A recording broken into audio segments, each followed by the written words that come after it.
Shall I go ahead to start my test?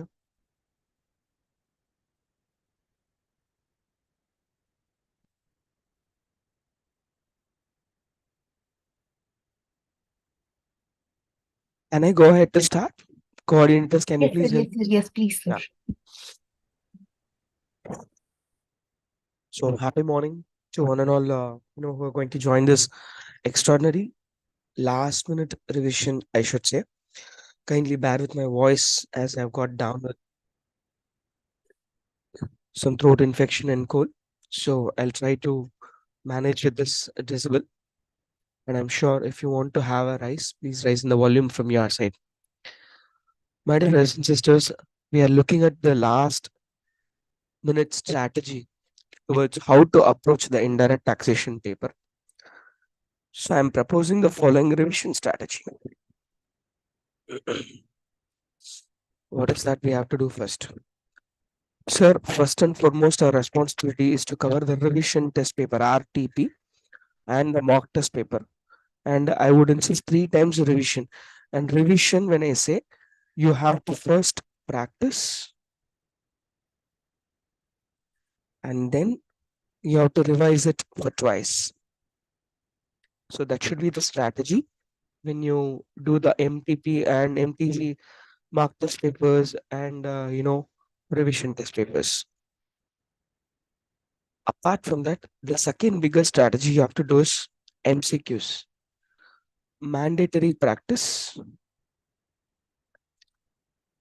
because as I can show you, CA Institute Board of Studies has given you the list of case studies. I don't know how many of you are aware of this list.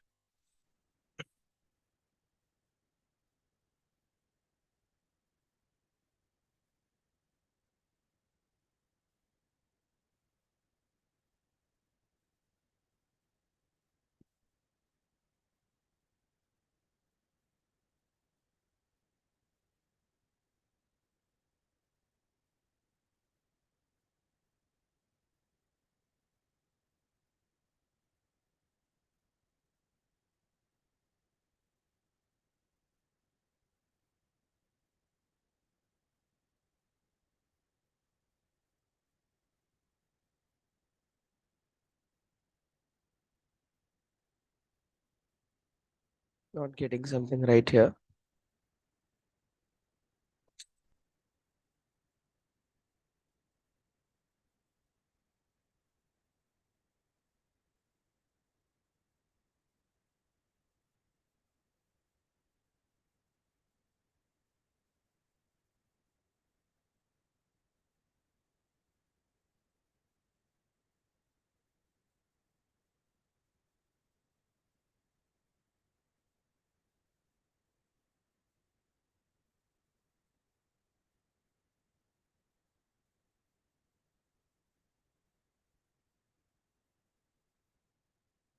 Oh my dear, something is going wrong with the edge. I'm not sure what is that.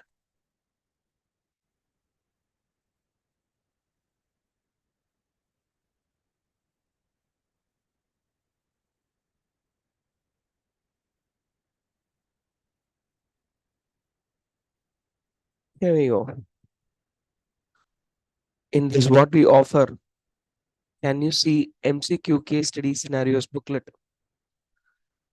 CA Institute itself is giving you all these aspects. Unfortunately, we are not making maximum utilization of those. And you can see here, multiple choice question. They've given for some 23 pages with scenarios and case studies. And my dear brothers and sisters, you have to go through this with the answers, right?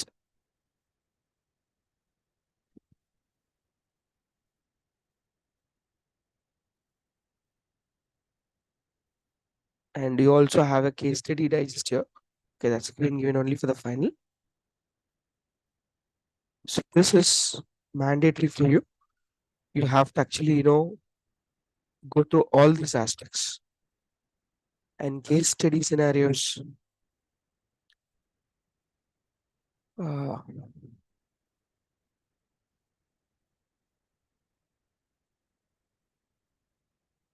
One second.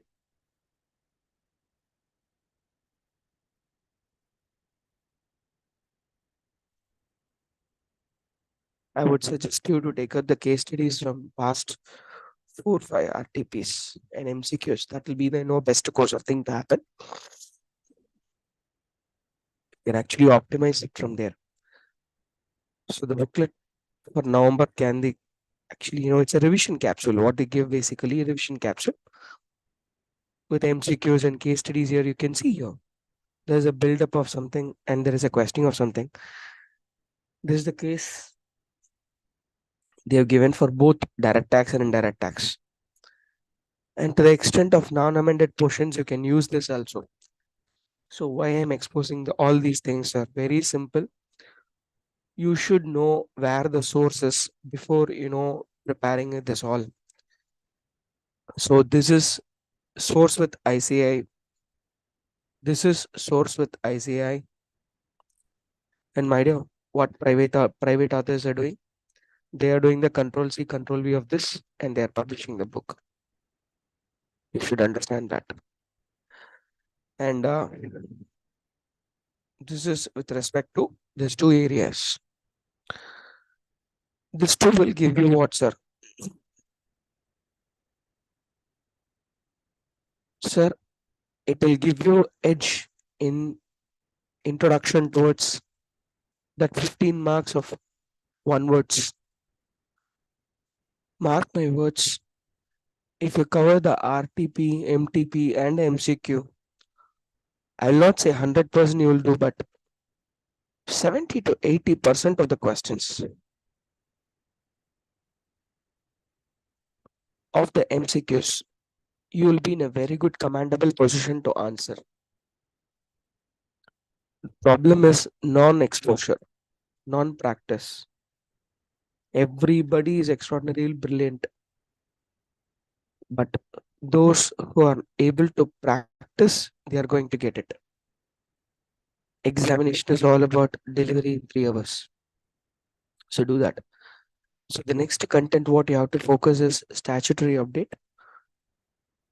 Guys, I would suggest you to look into the final statutory update relevant up to chapter number 10. Why, sir? In the statutory update pertaining to intermediary level, they have carried forward some of the amendments pertaining to May 23 examination, old amendments also, that is quite outdated, and also it is quite voluminous. So I would suggest you to take up final CA final statutory update, and from that read only relevant portion. Read only portion relating to inter.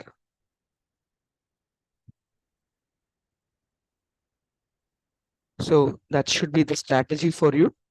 That should be very simple also, because they have given the exact amendments only they are given there.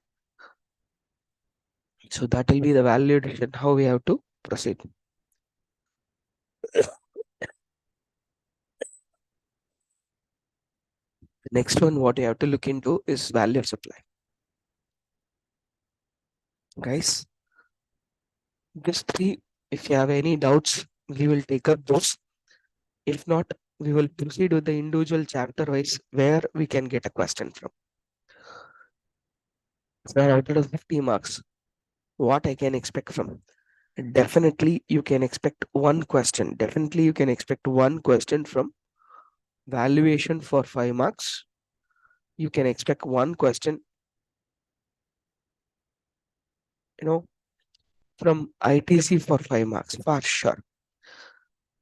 And next, from the payment chapter, you can expect, my understanding, I'll tell you, either payment chapter will give you an overall question, or payment chapter will give you one question on interest calculations. So there you can get a question for 4 marks. From registration chapter, there is a probability of mixed bag. Time limit for registration, registration with tax invoice, revocation of registration. 3 topics. There is a probability for a question. Again, there is one question for 4 marks. And remember, 2019 November, registration chapter alone has been tested for 17 marks in CA intermediate examination. So mark it relevant.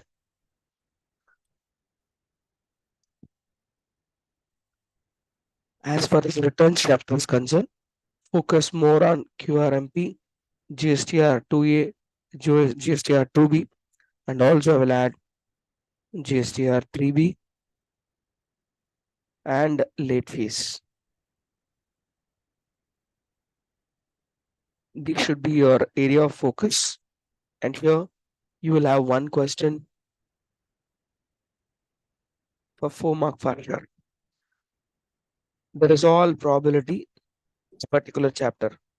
Tax invoice, debit note and credit note, and e-waybill. Logically speaking, I should have given it this way. I have given it in two different manner. See this chapter again. You will have a question for 4 marks, and there is all probability e-waybill alone will be tested for 4 marks. The most important area when it comes to e-waybill is validity of a e-waybill, followed by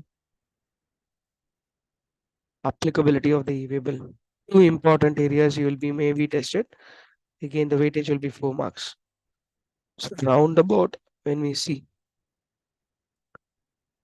there is a probability for a question from composition scheme supplier for 5 marks.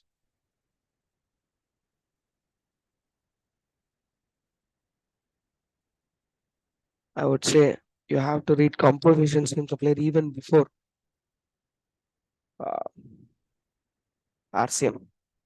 After reading composition scheme supply, you can come to RCM learning, and after that, go for the supply.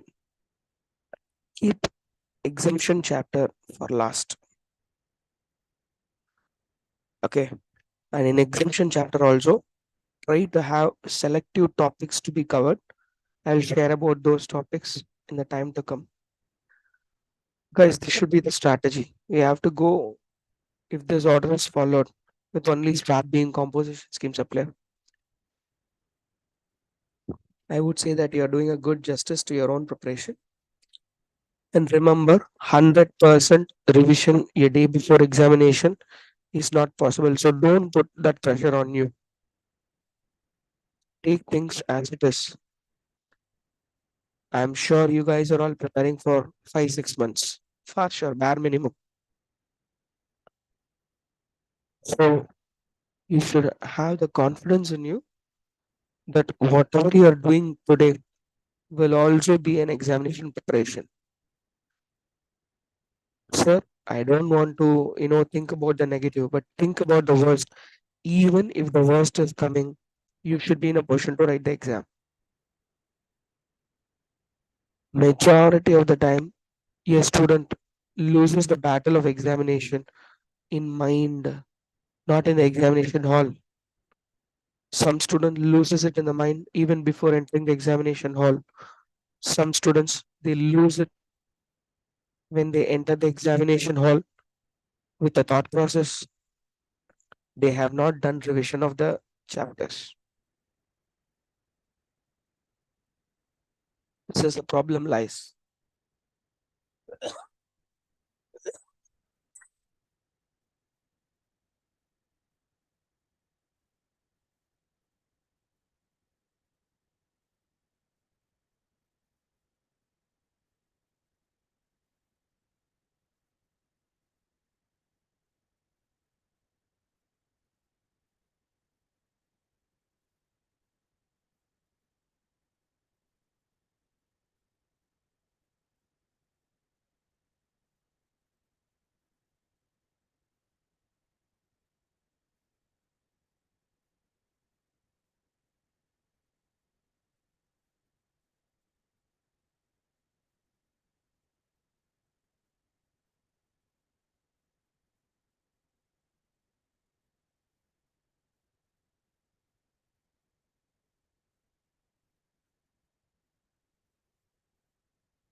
I would request you to kindly bear with this, my dear.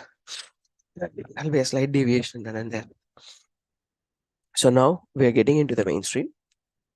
Straight away, I want you to start with the value of supply, and then with ITC, and then with interest calculation, and then I want to take up some problems in composition scheme supply, where and all you will get a 5 mark probability. I just want to attack them, right, my dear? And no doubt, we will also discuss about one current mock test and RTP and the case studies so that you will have a good control over the aspects. And coordinators, can you please kindly confirm the students who are attending? Can they participate? Can they reply?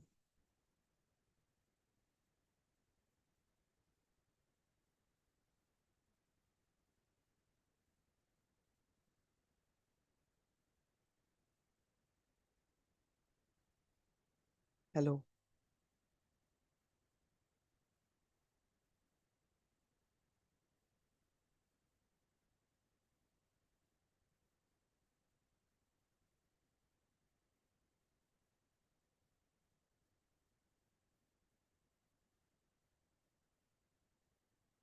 My sister, can you confirm whether the students who is participating, whether they will be able to participate, they will be able to do the brainstorming?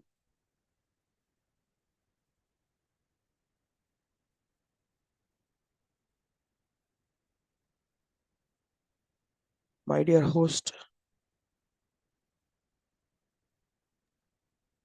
Yes, sir. whether the students will be able to participate, reply? Let me check once. Yeah, please. Please give me a moment.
Hello, sir.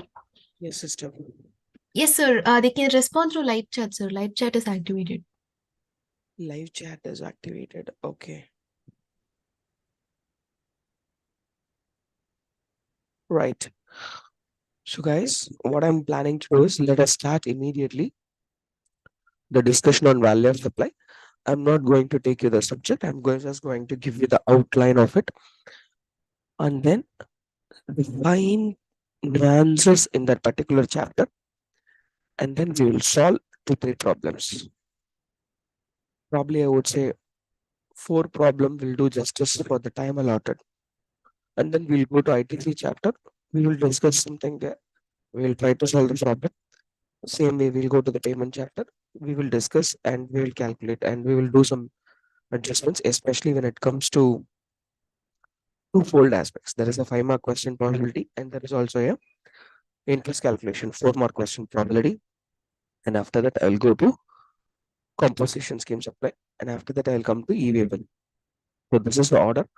See, the whole objective is in the 6 hours, how much maximum I can ensure you to score in the examination paper. So that's a whole objective, and that is possible only when all of you participate with me. Okay, this is not a listening session, this is a revision session. So let's start the first revision for the day. So, what we are supposed to do, my dear, as far as the value of supply is concerned, this is how we have to proceed. This is how we have to proceed. Presentation is the key. Everybody knows the provision. First, understand this. Every CA student is intelligent, brilliant, extraordinary. Every CA student has got a great understanding of the subject, but success will come to those who are capable of presenting that understanding. So, when a value of supply problem comes in the exam, this is how you should present your paper. This is how you should present your paper, right? Mostly price, list price, and selling price, whatever it is, it will be given in the question itself. And it must be made subjected to few inclusions and one exclusion, which is discount. And discount, we have a provision how to go about.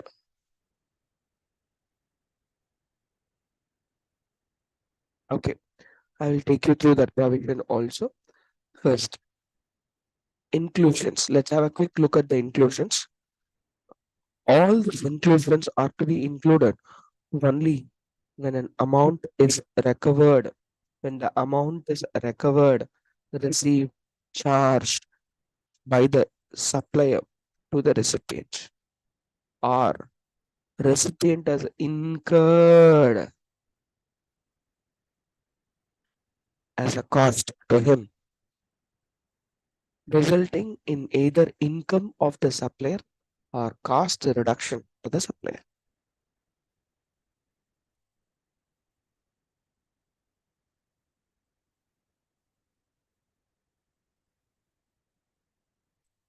My dear brothers and sisters, I would strongly first request you to quickly make a note of this table.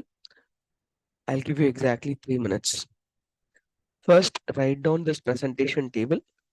I will explain you stage by stage. So let's fix a time of 30 minutes for the value of supply chapter on a whole, 3 minutes for you to write the format, 10 to 15 minutes of deliberation, 3 to 4 problems. So let's have a stiff target.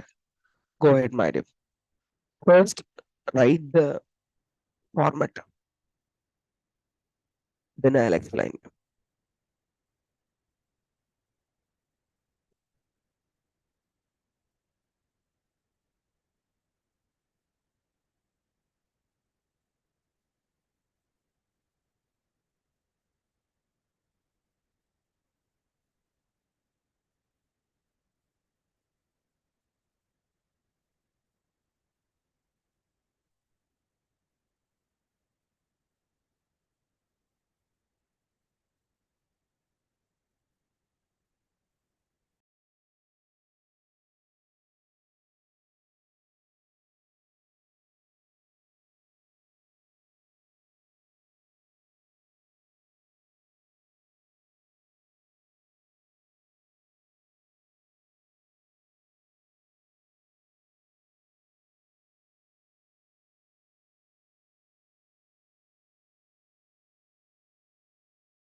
My dear brothers and sisters, I'm sure you have done with the format.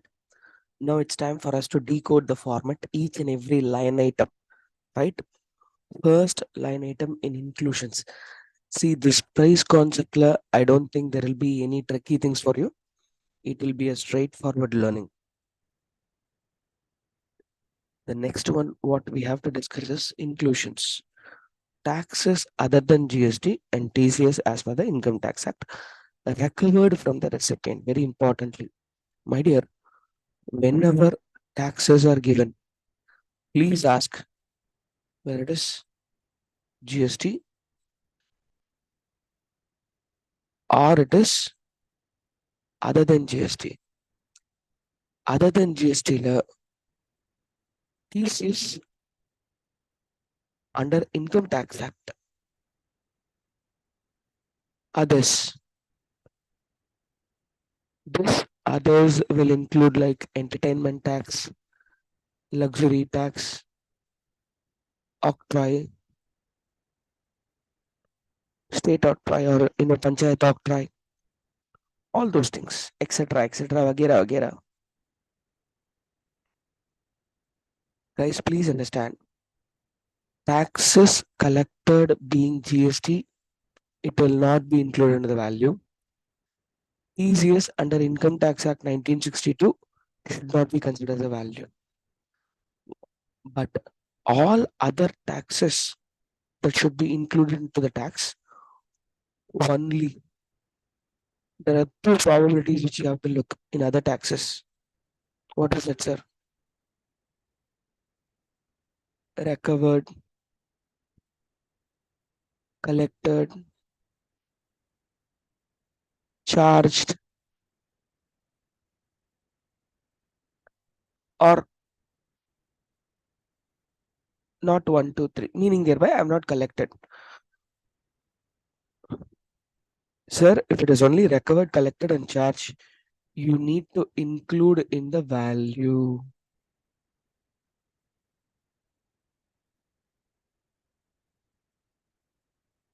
You need to include in the value of supply. If it is not,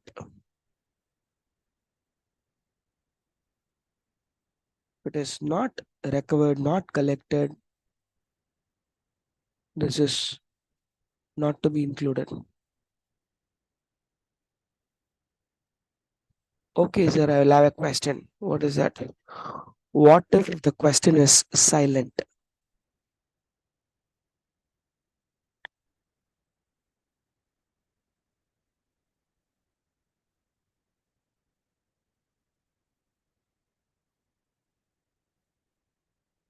Question does not say it is recovered, not recovered. Question is silent.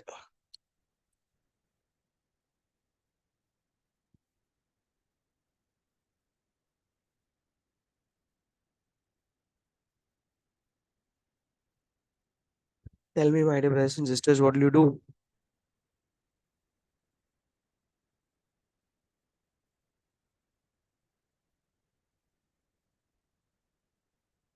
If the question is silent, what will we do? My dear, if the question is silent, write an assumption. Assume it is recovered, collected, and charged. Give a treatment of inclusions into the GST, inclusions into the value of supply. Everybody, are you with me?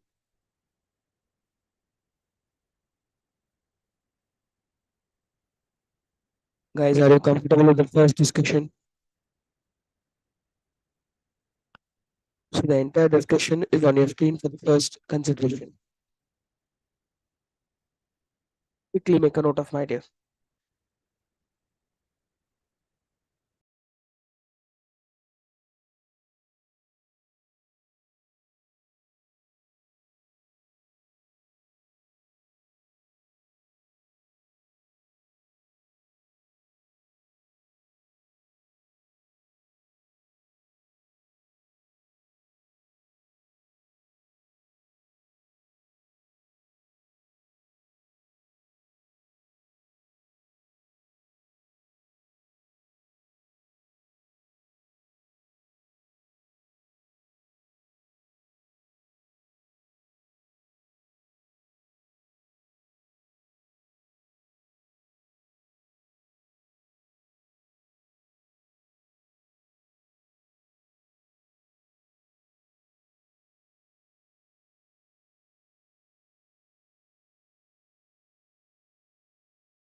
Are they very comfortable?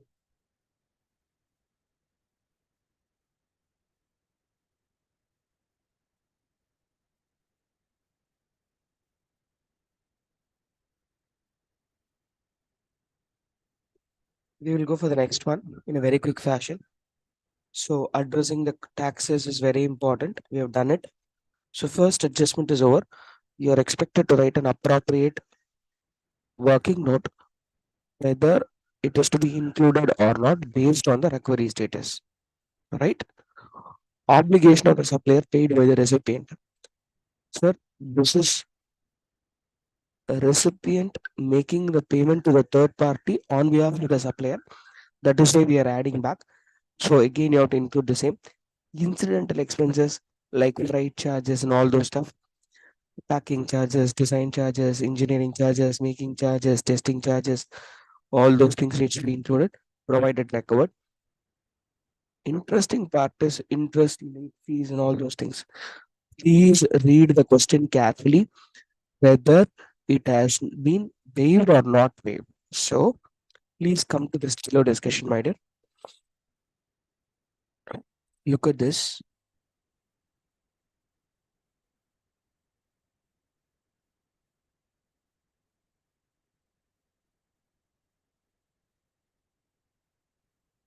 See, as far as interest, late fee, or penalty is concerned, the first and foremost question is whether it is waived or not waived. Not waived can also mean not waived can also mean collected, recovered, received. It can mean all those things. Okay. One, if it is waived, not to be included because no money is coming to the supplier. No money is coming to the supplier. When it is not waived, it is collected, recovered, or received, charged, whatever it is. Then this is to be included in the value of supply.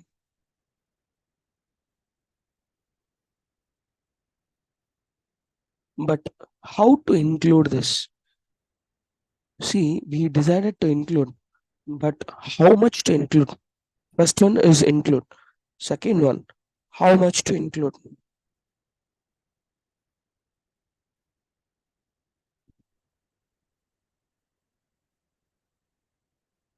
This how much is depending on the question. So read the question carefully. There are multiple treatments possible. So we'll discuss about those treatment.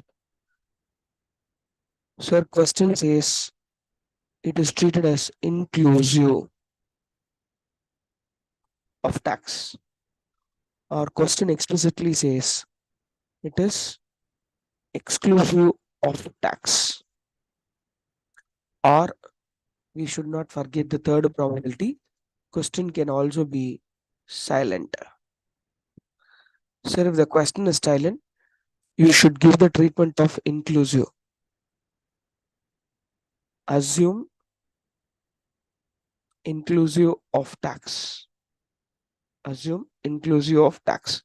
So it will come over here. Okay, guys. So majority there is only two treatment. Exclusive of tax, for example, sir, late fee, interest penalty for delayed payment,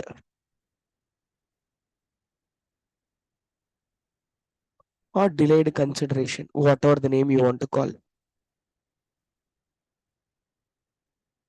Let's assume it is 2000 rupees. Let's assume it is 2000 rupees. Okay, my dear.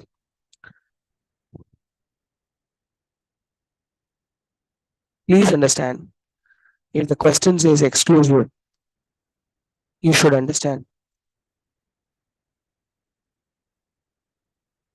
amount collected, which is 2000. This entire amount will be treated as value supply. That means entire amount collected will be included. in the value supply. Everybody, guys. But if it is treated as inclusive, read the question carefully again and whether check whether GST rate is given. There are two probabilities: yes, no. My dear, if it is no, that is to say, the question does not give you the GST rate 12%, 18%. It's not giving you the rate. It simply says treated as inclusive. We have no other choice but to treat the entire amount collected, which is 2000 rupees, as inclusive. The entire amount will be included in value supply. That means to say the entire 2000 will be added to the value of supply. Whereas if it is treated as inclusive, question says inclusive, and GST rate has also been given, yes, then my dear, you should understand amount collected. And let's say, for example, the GST rate is 18%. Okay, the GST rate is 18%. Amount collected,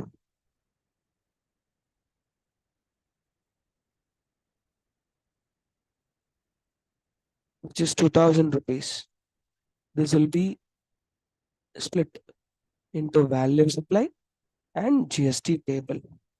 How to arrive at the value of supply? Amount collected divided by 100 plus GST, 118, multiplied by 100. Similarly, GST payable will be amount collected divided by 100 plus GST multiplied by GST rate. So, my dear, substituting the figures, it will be 118 multiplied by 100 will be the value, and here it will be 2000 divided by 118 multiplied by 18 will be the GST payable. My dear brothers and sisters, are you comfortable? Any doubts here?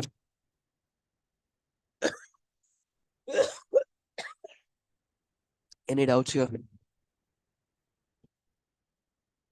My dear, this is very tricky. And see, if you guys are able to make it to perfection, absolutely fine. So here I go. I bring up. Oh, oh, oh.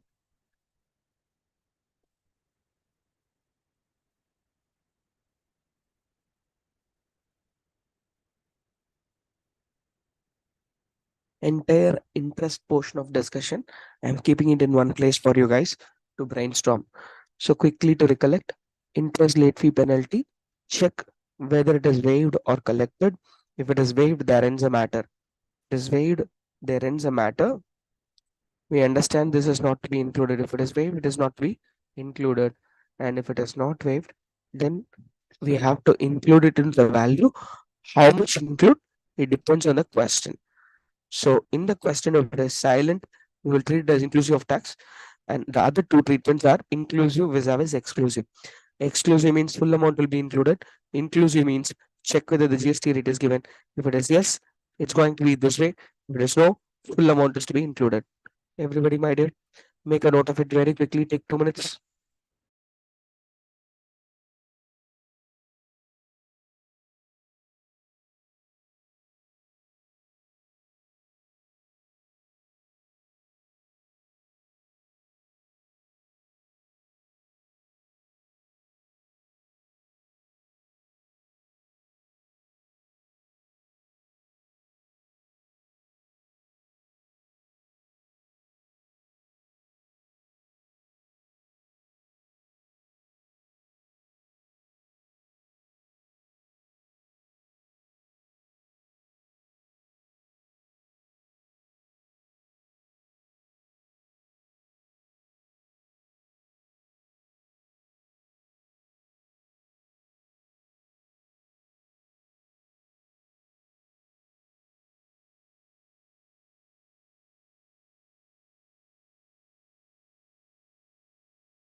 Okay, thank you so much.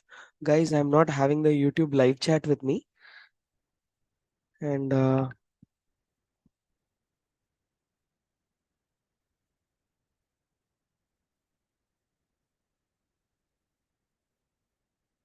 so I request you to keep me posted. DLH, SIRC, whoever have done this, I really thank you to, post you from there to here. Even if I log into YouTube, I'm not able to view,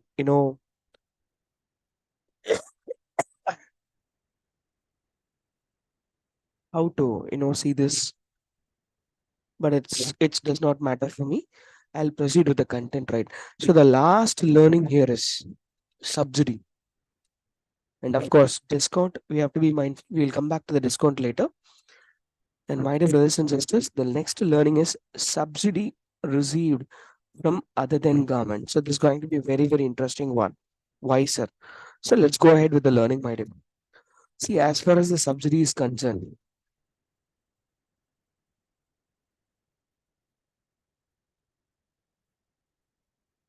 you can't find a question without subsidy. You have to be careful with its learning. Listen, my dear. Subsidy. First, ask a question whether this is from government. I'm sorry.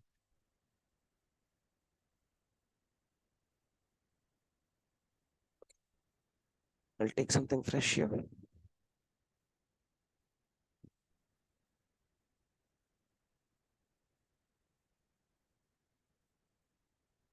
So ask a question whether this is from government or other than government. My dear brothers and sisters, if it is received from government, please understand this is not to be included because it is not fair for the government to give some benefit and to collect the taxes on the same. So this is not to be included.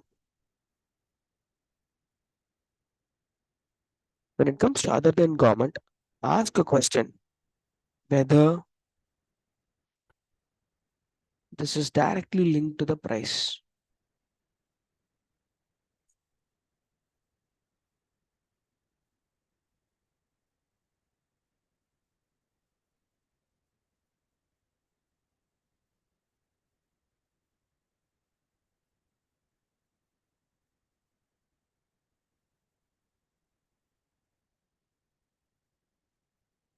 Thank you so much, my dear Maitri sister. That's great. And if at all anybody is asking a query, immediately, update me.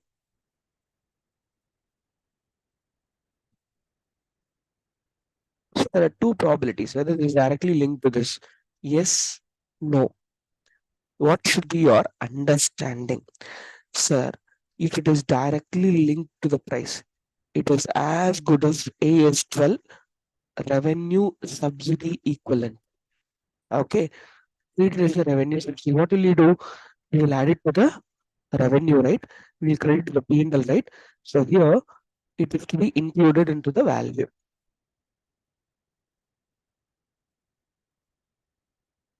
Remember, only if directly linked to the price. Only if directly linked to the price. This needs to be included into the value. What do you mean by no? Have the measure of capital subsidy. Have the measure of capital subsidy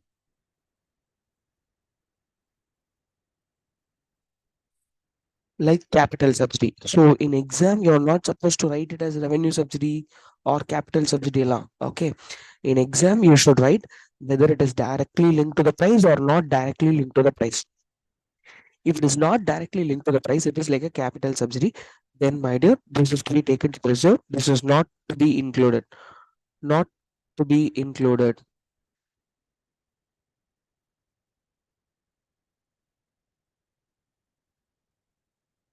This is not to be included into the value of supply. So if it is provided by the government, you will not include, there ends a matter. If it is other than the revenue subsidy or it is a capital subsidy, it is not to be included. Only if it is a revenue subsidy provided by other than government, you are supposed to include. Now, having learned this, How examiner will test you in this area? In CA examination especially, the question pattern uses two important jargons. One, they give the hint as the following way.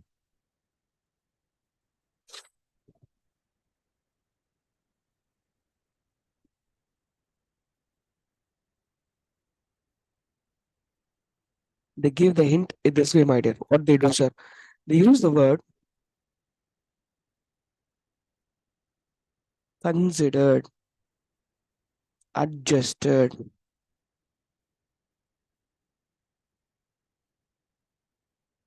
They use the word considered or adjusted. Sir, what I have to understand or how I have to treat. See, it means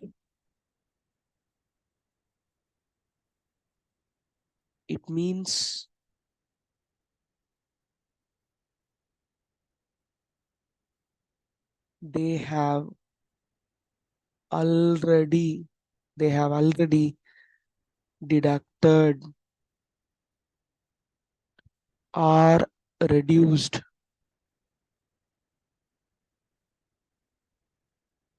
from the given price, or I will not use the above price, from the price.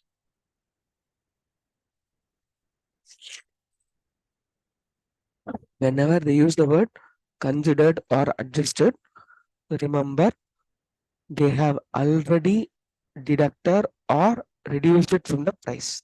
The values come down. Whatever has been given to you as a value, that itself is the reduced value only. That itself is the reduced value only. Meaning thereby, what is the steps we should? Point number one, we should analyze the above deduction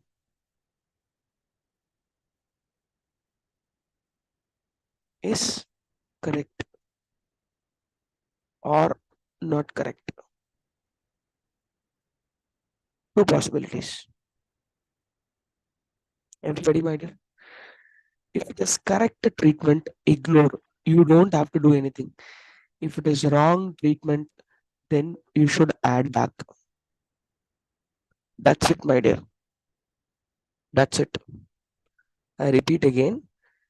Whenever they use the word considered or adjusted, for example, they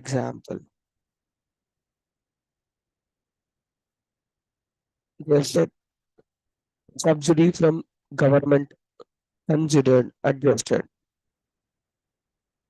If they use the word subsidy from the government is adjusted or considered, please appreciate they have already reduced it. Sir, whether government subsidy needs to be included into the value, you have just learned above. This is not to be included. And they have reduced. That means it's a correct treatment. Just ignore it. You need not do anything. But let's understand they're giving one more line item. Subsidy received from Maitri Private Limited. Subsidy received from Maitri Private Limited. Now tell me, Maitri Private Limited, is it a government? No, it's not government. But they have reduced it from the price. And that is directly linked to the price of the product. That is directly linked to the price of the supply. Please understand, whatever the treatment they have given is not correct. Therefore, we have to add it back. Guys, only when you solve two, three problems, you'll get the measure of this. Okay. But mark my word, without these words, it will not be there. So this is the first part. Guys, any doubt in this first part?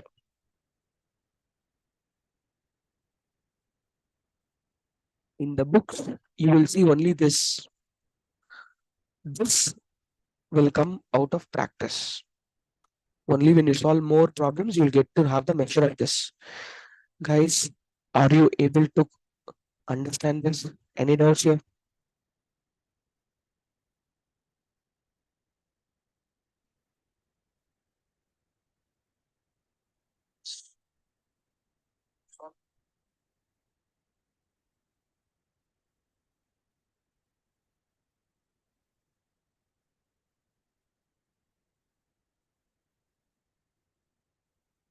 Everybody, Any doubts here?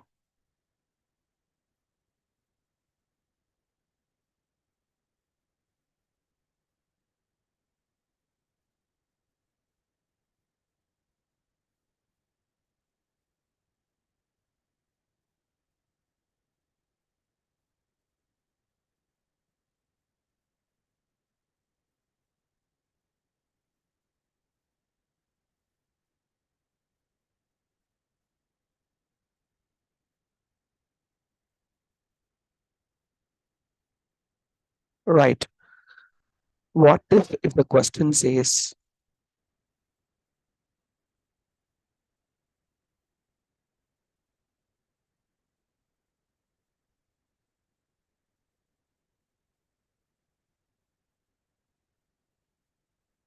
what if the question says not considered, not adjusted? What if the question says not considered, not adjusted? Meaning thereby, please understand, we have to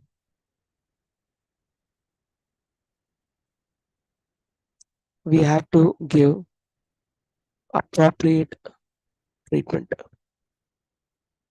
Meaning thereby, whatever is to be included, we have to include. Whatever is not to be included, we just have to ignore. So giving the correct treatment of the every chat is what the solution for questions is not considered. And only when you solve two, three problems, you'll come to have the measure of this area. Everybody,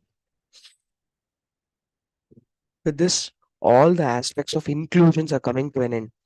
A quick recapitulation of inclusions. My dear, taxes, we have seen the treatment. Obligation of the supplier paid by the recipient. We understand this is the supplier who is shifting one of his expenses to the recipient's head, resulting in the savers for him. Therefore, it is an indirect consideration for him. That is why we are including it into the value. Third one is incidental expenses ranging from packing materials, supporting things, and all those different industry. It has to be included, provided it has been received. Very importantly, if it is interest late fee or penalty for the delayed payment, we had a detailed discussion whether it is waived or not waived based on that. And then by reading the question, inclusive or exclusive, nothing is given, assuming to be inclusive, we have to proceed.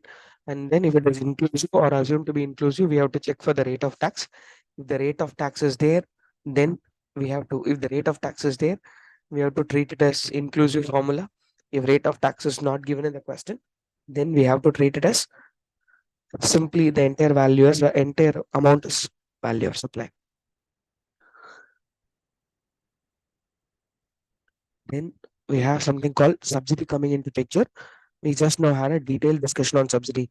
And the last part to be discussed here is discounts. Guys, discount is an amazing area, wherein if it is specified in the discount, see, discounts are basically of two types.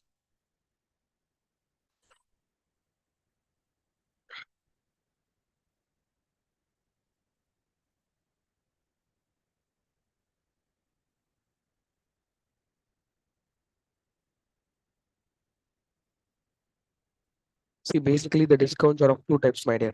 Okay, as you are seeing in the screen here,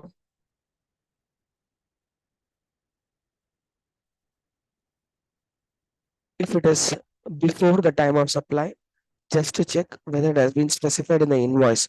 If it is yes, it is deductible. There is no treatment is required. If it is not specified in the invoice, then it is not deductible. Here is where the challenge comes in. And the real challenge comes with nowadays examiner is testing you with this area as well. After time of supply deduction. For example, you would have placed first 10 units order. You will not be given any discount. After checking with the quality, if you are satisfied, you will be, charging, or you will be, uh,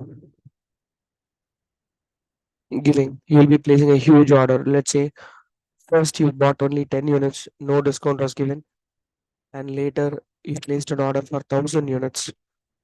Discount now has been given for 1010 units. Considering the proximity, even the 10 units has been considered. Sorry, guys. See, this as a businessman, you can do. This as a businessman, you can do. You have a liberty to do, no doubt. But this is not possible under GST law. Why, sir? While giving the discount for the 10 items, as a owner, you can. But for the GST, whether this discount has been agreed at the time of making supply or before making it. A very, very, very important learning. For 1000 units, it will come here at the time of making supply. But for 10 units, it will come after the time of supply, for which no agreement is there. Everybody, my dear, therefore, we are not supposed to consider that. The discount will not be granted for the 10 units. Okay, sir, discount is granted. Can I straight away consider? No, no. It should be specific against each invoice. Invoice wise, discount is to be given. And very importantly, the recipient must have reversed the ITC. Sir, most of the time, question will focus on this area. Most of the time, question will focus only on the first point. So what we are supposed to do, sir? We are supposed to write, if this point is satisfied, we are supposed to write, all other conditions are assumed to be satisfied. You should present the answer in this way. So writing working note is very important. If it is of this category, we should write the working note. Since discount is specified in the invoice, it is deductible. Since discount is specified in the invoice, it is deductible. Whereas when it comes over here, we should write, since the agreement to provide discount is available earlier and assuming all of the conditions are satisfied, discount is deductible. Everybody, are you comfortable, my dear? Can you please quickly make a note of discount? Because without subsidy, without discount, I could not see a question coming for you in the exam. Everybody, without subsidy and without discount, I don't anticipate any question for you. These two are mandatory inclusions.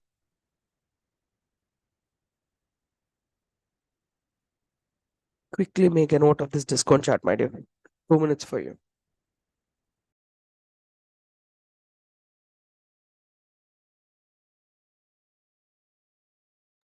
Guys, Bedin, have you made a note of subsidy chart, whatever I've given you?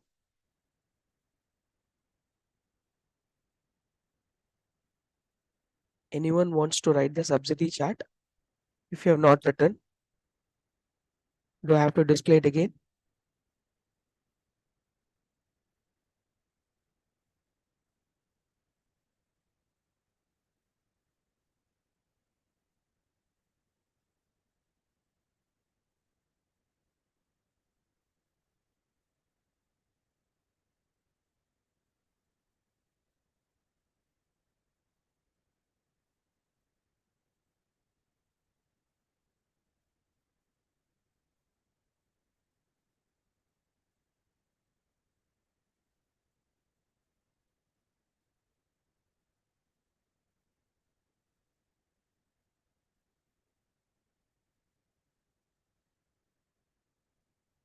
Okay, my dear, please make a note of this.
That's great. Yeah, that's great to hear that subsidy chats have been done.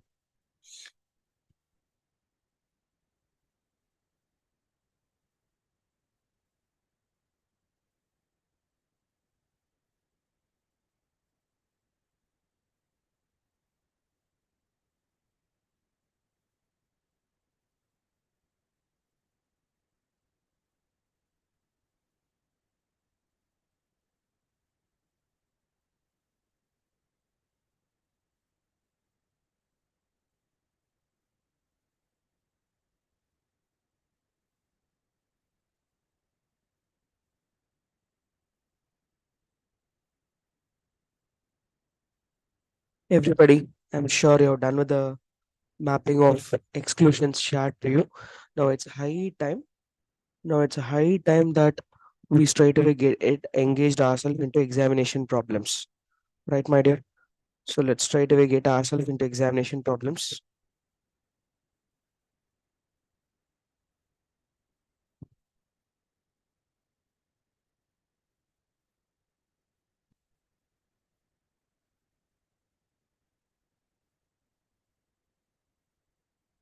So leave about these basics. I straight away engage it from the examination perspective. I straight away take from the examination perspective, my dear. Why can't we actually take RTP or mock test? So let me open the mock test also for you.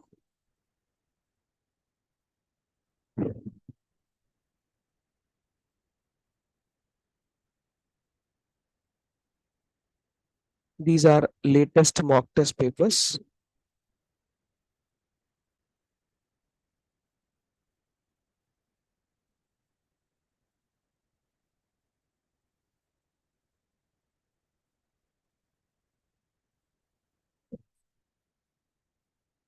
Let's solve the question from the examination area itself so that you'll have a complete grip in this area.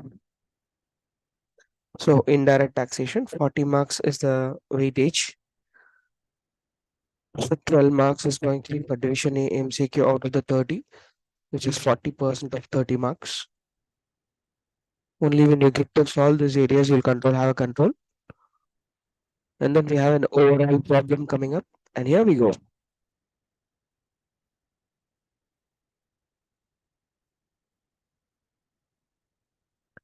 So my dear, we have a question here, Sri Krishna Private Limited. And we will also have this format here. Don't forget, you all have written the format. So the past 1 hours of investment that now have to transform it into 5 marks for sure. So go ahead, my dear. I leave it to you to have answer presented in the format. In this format, which you have in your notebook, please proceed to solve this mock test question. This is September 2023 Institute conducted examination question paper. Institute conducted examination question paper. Please go ahead to solve this. And once you complete this, I will open up the discussion on this. I'll give you exactly 3 minutes. Or I should say, this is a 5 mark, 6 mark question. Examination, they will ask you for only 5 marks. So logically, you can go up to 7 minutes. But writing your working notes, your explanation matters a lot. And please do that. Sir, I get the numbers right. I'm not going to give the working notes. You will get only half mark for 5 marks. Only when you write working explanation, working notes, why you are including, why you are excluding, you will be given the marks. So go ahead, my dear. Try to solve this question. We will discuss the answer for this question. And you will be surprised if I say this is also one of the past examination questions. This is also, as you could see, Shri Krishna Private Limited, right? Come.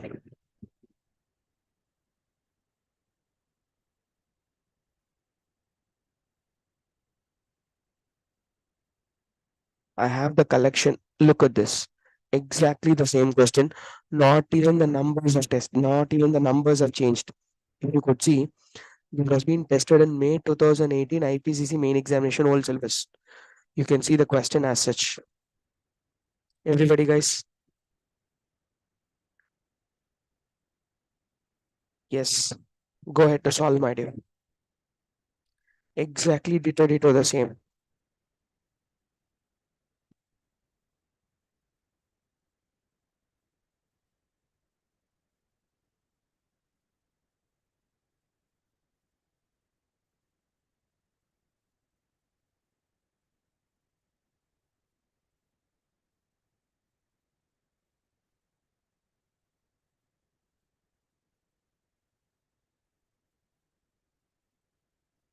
Exactly 3 minutes for you now.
Now, getting into this, my dear, looking into the numbers is not that important. What we given as an explanation, very, very important. See, municipal taxes, they are not said whether they are collected or recovered. We have to write an assumption saying that it is deemed to be recovered or it is assumed to be recovered. Inspection charges, same way we have to give a point, right? Subsidy received from Sriram Trust, nothing has been said. See, in this question, they have said it is not considered. So we have to give the correct treatment. And this subsidy is received from Sriram Trust, which is other than common, and this is directly linked to the price of the product going to be used by the as this product is going to be used with the blind association. So this is directly linked to the price of the product. And late fees has been waived. So therefore, this is to be included, this is to be excluded. Remember, and payment charges. This is on behalf of the other party one has incurred. Therefore, this is also to be included. So the right answer, as my brother was said, who participated in the live chat, 1,69,000 is the right answer. And this is a question where current mock test paper, and you have to give a pat on your back, and you have to say that you are right on close to that, right? Now, let me present you another question, which is quite challenging, which will have both the treatments there. Okay,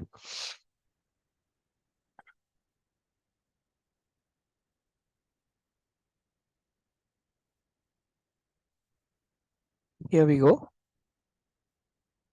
Can Blue Limited Mumbai. This is another question wherein you'll have both government subsidy and you also have private subsidy.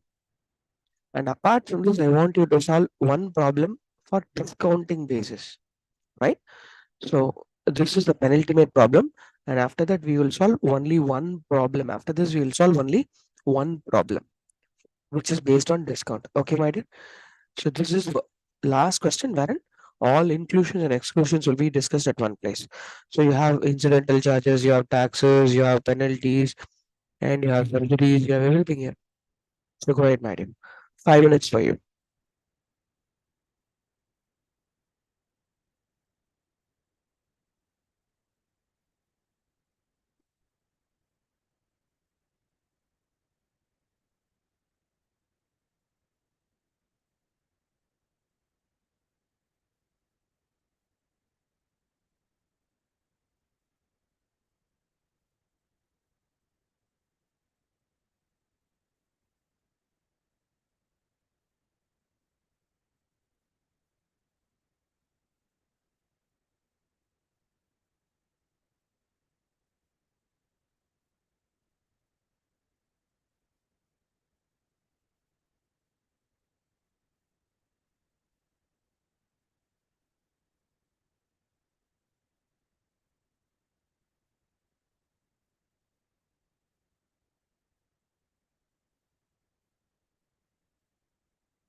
Excellent, my dear. Both of you, Sudesh and Satish, you have got the answer right.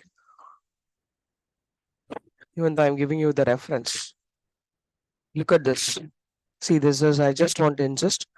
If anyone who has worked only on the numbers without giving a proper explanation or a working note as to why this is happening, okay, please understand, you'll get only half a mark. You'll get only half a mark. And only when you write explanations, you'll be getting the balance marks. So I'm sure you guys are comfortable with subsidy and all other adjustments and inclusions. Everybody, any doubts as regard to the treatment?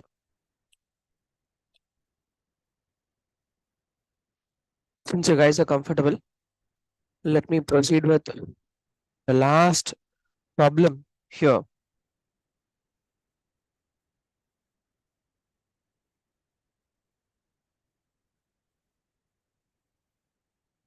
Yeah, I want you guys to solve this particular problem. Wherein this problem seems to be lengthy, but please understand. But this problem is not lengthy. Conceptually, it's deeper. It gives you all sorts of taxes, incidental expenses, adjustments, and also it gives you adjustment towards discount. Also, it gives you adjustment towards discount. So, may I request you to go ahead to solve this problem, my dear? The entire question revolves around the discount chart. That's the essence of this discussion. Go ahead, my dear. Probably I would say 5 minutes because it's a complicated problem. So, mark it important. One of its chart.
Excellent, Swadesh.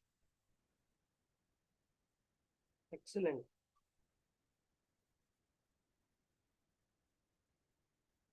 As you could see, the answer is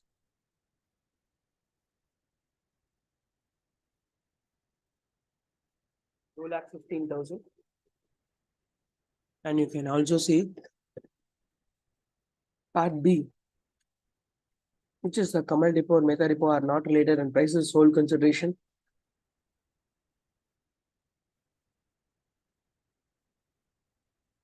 And wherein all the adjustments are already been included. Guys, the answer is exactly 2 lakhs. Everybody might hear that's a case to scenario. And with this, all the problems of valuation, probability of testing will come to an end. And now, my dear, refresh yourself with exactly a 5 minutes break.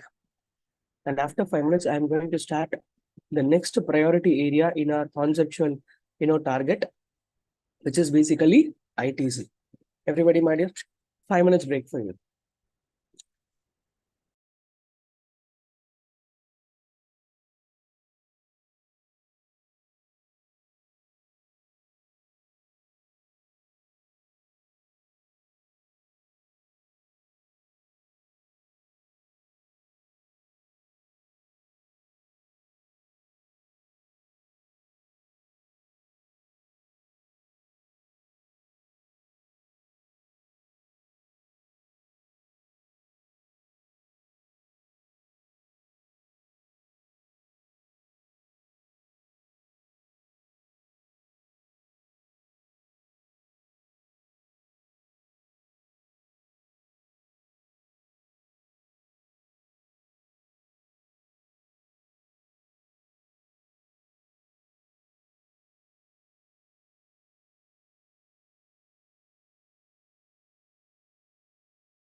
My dear brothers and sisters, welcome back for the session when we'll be handling on input tax credit. See, very clearly saying from the examination perspective. See, the discussion of whatever we do today, it's only from examination perspective. After carefully analyzing from May 18 question paper till the last examination, which has happened in May 23. 9 examinations have been conducted. May 20 examination got cancelled due to COVID. We all know that.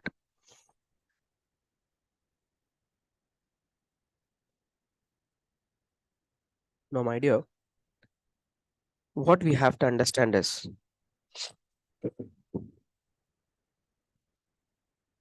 as far as ITC chapter is concerned, as far as ITC chapter is concerned, the discussion is primarily revolving around two areas. One is blocked credit, another one is eligibility conditions.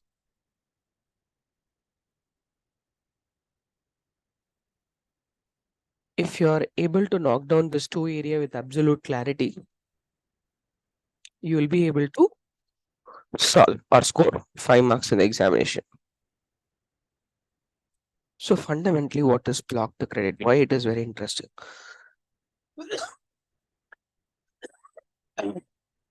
Sorry, guys. The absolute measure of block credit comes with your ability to identify what is blocked and what is not blocked, or what is specifically excluded from blocked. If you are able to do that, absolutely fine. You will be in a position to get it.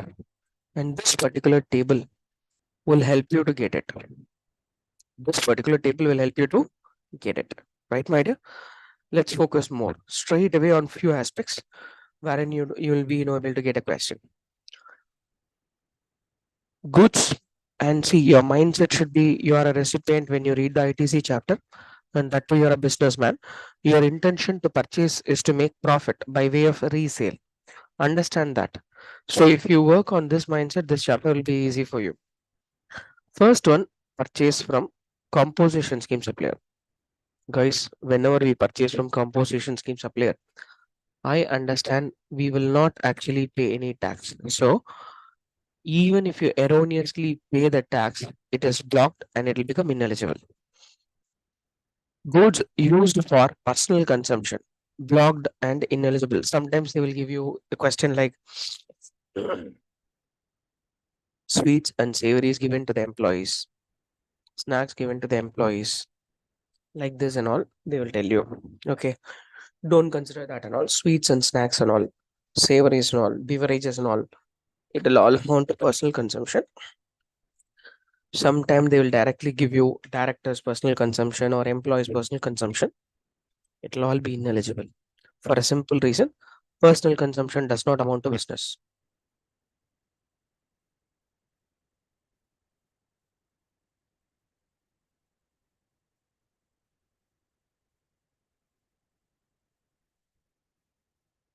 Next, goods lost, stolen, destroyed, written off, given as a free sample or gift. None of this is the object of the business if you carefully observe. Are you running the business for all these purposes, my dear? No. That's why it's not considered as a business furtherance. It is blocked. Taxes paid in a fraudulent scenario. There is no salvation under the GST law. So once you have committed a fraud, you should pay the price for it. And the price comes in terms of section 74, 129, and 130. Again, you are not eligible to take credit. It is blocked. And when it comes to non-resident taxable person, rarity, it can be tested only in MCQ. And I have not seen this being tested. I have not seen this being tested in a main examination question. But remember, it might be an MCQ area. So until this point of time, it will be completely ineligible, blocked, and all those stuff. But from now on, it's going to be a very, very interesting area. What is that, sir? Vehicle designed for transportation of goods, fully eligible. and insurance, repairs and maintenance, which we call it a support service of such vehicle used for transportation of goods, fully eligible. Vehicle used for transportation of passenger, 14-seater or more, fully eligible. Less than 13 or less than 13-seater, but used for this three. Dealers and traders who are letting on hire transportation of passengers, that's a travels company, and training schools, driving schools, and all those stuff. For them, it is not eligible. It's not blocked. It's eligible only for the vehicle of 13 or less, other than the above specified purpose. It becomes blocked. Guys, this is an interesting thread. This is where you might actually get a question from. Okay, so you should be mindful. Vessel and aircraft is also a similar learning. If the vessel and aircraft is used for all these four specified purpose, then it is not blocked, it is eligible. But other than the specified above purpose, four specified purpose, then it becomes blocked. So emotionally, you might be, getting a question. Company purchased a two-wheeler for its marketing employees for the purpose of business. Eligible or not? Sorry, not eligible only because it does not satisfy the above criteria. Similarly, aircraft purchase for managing director, not eligible, blocked. So these are some of the emotional questions you might actually, drain up your hands with. Don't give space for such, emotions. Just stay relevant. Go ahead with respect to the learning. Proceed to the answer. These blocked credits are like luminous inverted advertisement, which Mahendra Singh Dhoni used to come now. He used to say faster now, faster now. Like that, these are blocked now, blocked now. Okay. Don't ever think about emotional purpose. Just think whether it is permissible or not in the law. That's it. What is blocked means it's blocked. Nothing is going to help you out. Emotional outcry of I'm using it only for the business does not fit over here. Law does not entertain such emotional cries. Everybody, my dear. So that is how this works. Then comes food, beverages, outdoor catering, beauty treatment, and all those stuff. If it has been done, if it has been done by way of subcontracting, that means the person who is in the same line of business. It's not blocked, it's eligible. If it is used as a part of a taxable compost and mixed supply, then also it's not eligible. It's not blocked, it's eligible. Guys, one second, ma.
So, my dear, coming back to this mainstream, the most interesting learning here should be this employer to employee as per the law for the time being in force. Guys, very, very, important thing. You might get the hint in the question. They will say food provided by the employees who is working in the factory as per the law. It should be eligible. Sometimes they provide you this way, food provided to the employees of the factory. Why is the word? I repeatedly use the word factory. Please be mindful because factories at 1948 says manufacturer have to provide canteen and food facility to its employees, which is as per the law for the time being in force. Everybody, my dear. So sometimes they will give you this food provided to the employee of a manufacturing unit, which is covered in the cost CTC of the employee. What do you mean by CTC of the employee? It has been provided as a cost to the company, meaning thereby it has been included in the compensation. So any supply made in their contract between employer and employee in the employment agreement, as per the employment agreement, it should be made entitled to credit. It should not be considered as a blocked credit. That is why eligibility has been given. Guys, these are the very, very important hints. When you solve the problem, these words should come to your mind. It should come lingering in your mind. Everybody, my dear, it's very important. Then, food and beverages outdoor catering for all purpose other than the specified for is blocked. Same way, works contract services provided to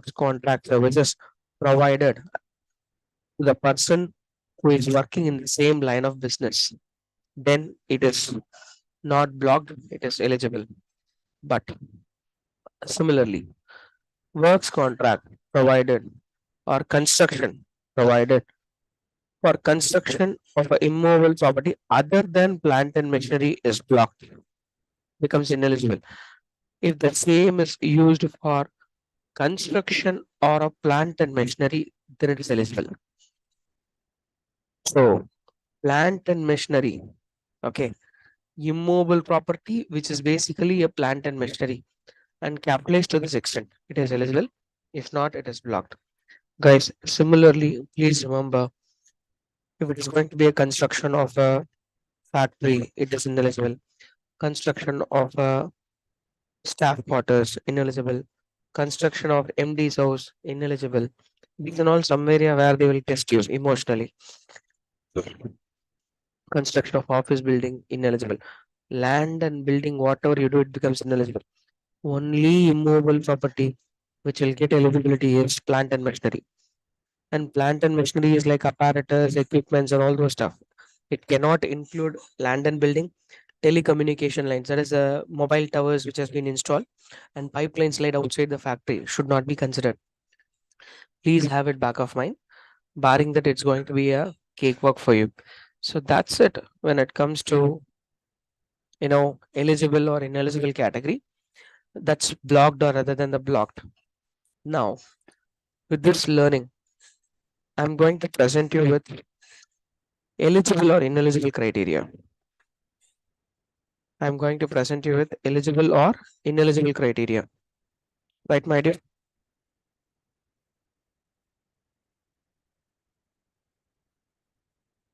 Lot of amendments have taken place only in this area. So mark it very, very important and very relevant.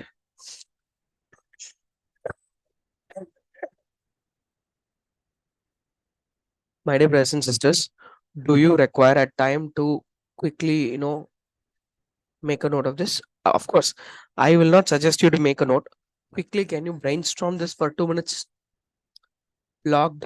Can you quickly brainstorm?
My dear brothers and sisters, are you comfortable?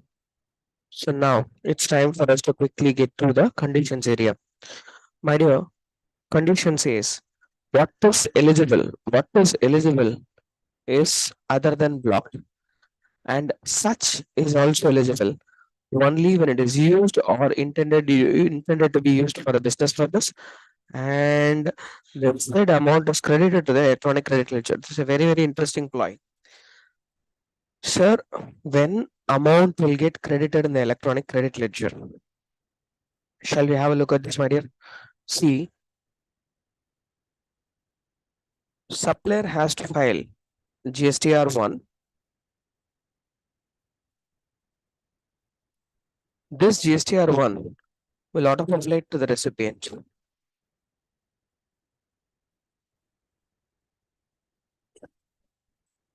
in GSTR2A.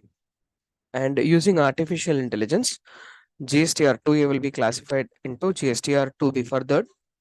And GSTR2B, you will have two things. You will have eligible, you will have ineligible. So whatever is eligible, this portion, recipient have to claim.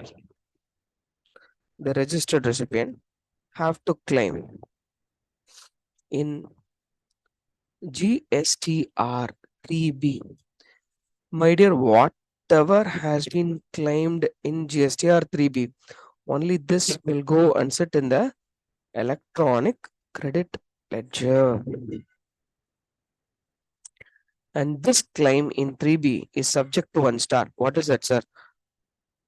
That star is nothing but supplier should have also filed GSTR 3B, meaning thereby only when the supplier has filed the return of GSTR 3B, we will assume that the taxes has been paid and received by the government, paid by the supplier, received by the government, and one and only if it is received by the government, credit will be given to the recipient as ITC.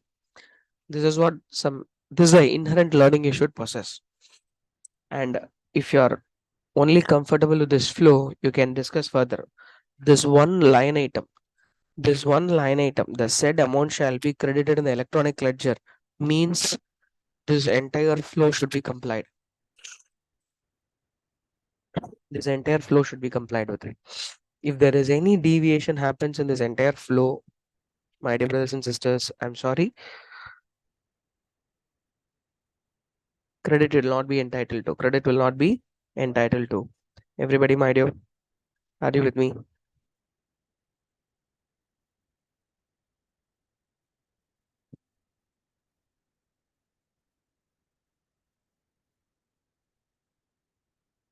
Quickly make a note of this flow, my dear.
My dear, done with. Can I go to the next condition?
My dear brothers and sisters, I don't know whether you're responding in the live chat, but I'm not getting it here. But nevertheless, let's go for the next condition. I assume that you're all done with. Second condition is very, very interesting. And now onwards, every condition you will get a question directly linked to the provision. Look at this, my dear. He, the recipient, should have received the supply and received the invoice, meaning thereby supply and invoice should be received. For example, supply received on 22nd of October, invoice received on 1st of November 2023. My dear, please understand, you can take credit only on 1st of November. Vice versa. For example, you have received, let's give you another case. You received invoice today in the mail, but the goods are reaching to you only on 2nd of November 2023. You can take credit only on 2nd of November. So both the conditions need to be satisfied. Whichever is later, you are entitled for the credit. Everybody, my dear.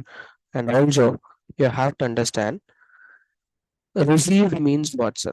Whether physically the recipient should have received or his authorized representative can also receive. Yes, his authorized representative can also receive. As per the instruction,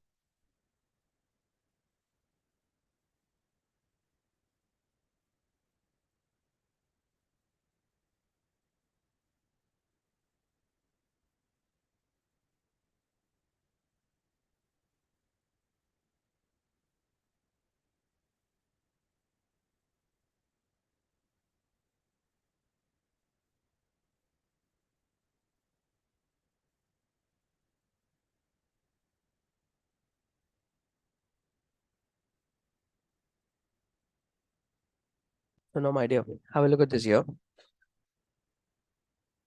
Let's understand. Mr. X has ordered for the goods from Mr. Y. Instead of delivering the goods to Mr. Y, as per the instruction of Mr. Y, it has got delivered to Mr. A, who is basically the job worker of Mr. X. And Mr. Y has been asked to directly deliver the goods to Mr. Y. The day on which the job worker received the goods, it is as good as Mr. X has received the goods. Where the goods are delivered by the supplier, where the goods are delivered by the supplier, who a recipient or any other person on the direction of such a registered person. Very, very important line. On the direction of such a registered person, then it is deemed to be that the registered person has received the goods. So, linking with the job work, there will be a question, my dear. Please mark it important. Everybody, now going for the next one. He should be in the recipient must be in the possession of tax invoice, debit note, or bill of entry. These three are the only credit enabling documents, my dear. Credit is allowed only for those three. Credit is allowed only for those three.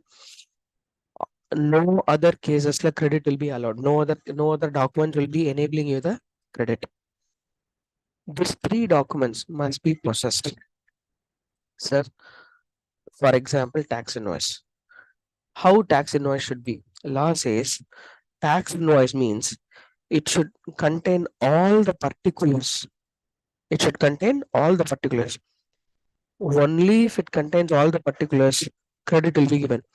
What if supplier erroneously raises without any of the content? Some relaxation has been given. For the mistake of the supplier, recipient should not suffer into the kaga. Relaxation has been given. And my dear brothers and sisters, this is a standalone 3 mark question. This is a standalone 3 mark question. Mark it important. What are all the minimum contents that should be, you know, present in a document which enables a credit?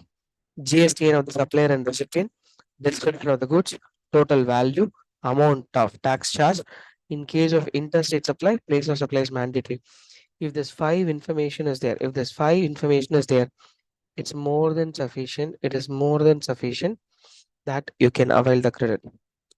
It does not mean that it is a valid tax invoice, but you can avail the credit on the basis. Look at the wording. No, it has been relaxed to the extent of below compliance that If the above document specified in point number 2, they take away the word tax invoice and they mention that as a document contains the minimum details, it must be entitled. Mark it important. Standalone 3 mark question. Standalone 3 mark question, right?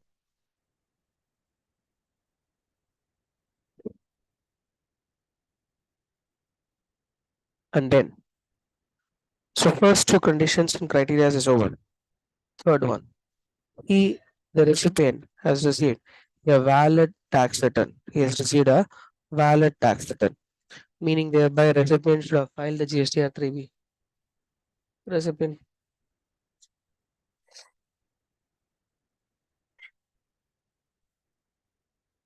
it means GST R3B has been done with. Everybody, my dear, return means GST R3B. It is nothing short of it. It is nothing short of it. And then the supplier has furnished the details in GSTR1. And this is the sequence. Supplier has filed the GSTR1, it should reflect into A, it should come into B. And very importantly, it should not be restricted by 86A and 86B. 86A, blockage of utility of the asset. 86B, assessee should not pay 99%, more than 99% of the output tax liability in ITV. Minimum 1% he should pay. That's 86B. Both the conditions are complied with. And point number E, supplier has furnished a valid return. Guys, I demonstrated you earlier itself. I demonstrated you earlier itself. Only when the supplier also files a GSTR 3B. Only when the supplier also files a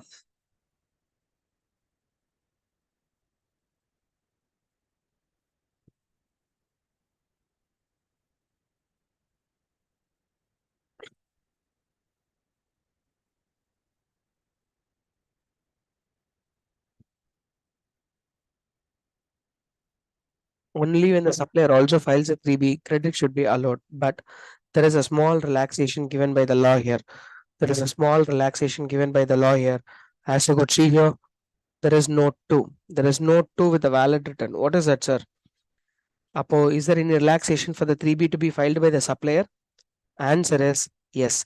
A new rule 37A has been brought into the system. A new rule 37A has been brought into the system.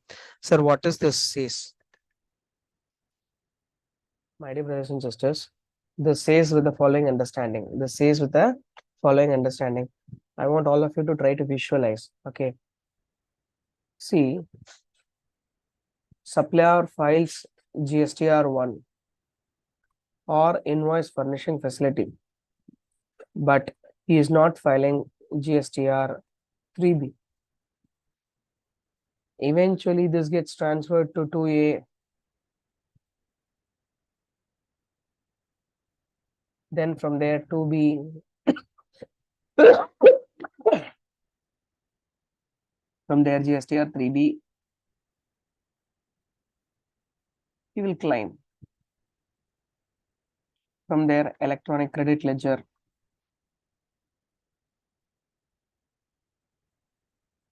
So this flow is on the other side. What happens? The supplier has done this. All this will happen simultaneously, but he has failed to do this. Law now says supplier has got a time limit to fix this. The supplier have to pay this. Let's understand this is for the October tax period. This is for the October 23 tax period. They should have filed the GSTR 3B on or before, let's say, 20th of November. They should have done it, right? But they have not done it. Law says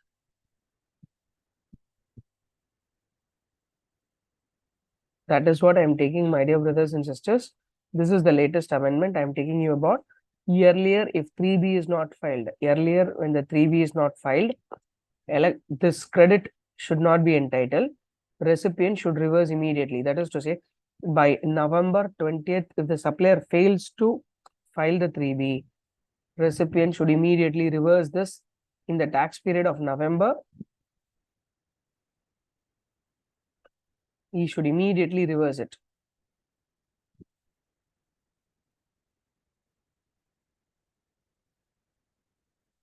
This is old provision. Okay.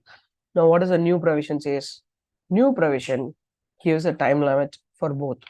He says, supplier can file or can pay this GST or 3B on or before end of September following the financial year.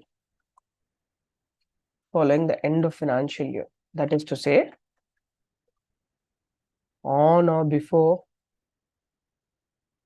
30th November 2024. If the supplier pays, there are two options. Yes, no. Yes, sir, supplier pays before this. No adjustment is required. No need for any reversal. No, sir, the supplier does not pay. Then ITC need to be reversed. Sir, subsequent to this, what will happen, sir, if he pays? That's $1 million question, because a credit entitlement have to be done. So what will happen if he does not pay? See, if he does not pay, recipient should reverse this and report the same on or before 30th of November. Two time limits are given. Two time limits. For supplier, it is 30th September following the financial year. For the recipient, this is 30th November. The reporting should happen on or before 30th of November in the returns. Everybody, my dear, you're with me? This is the latest amendment. Mark this important. So earlier, next month, the reversal will have to be done. But now, the reversal is not immediate. There is a time limit given for the supplier. The supplier can comply with this on or before 30th of September following the end of financial year. And then the recipient, if he is not doing within that time also, then the recipient should reverse the ITC. On or before 30th of November, he should report the same. That means he should report it, he should reverse it. And ஒரே நிமிஷம்ப்பா.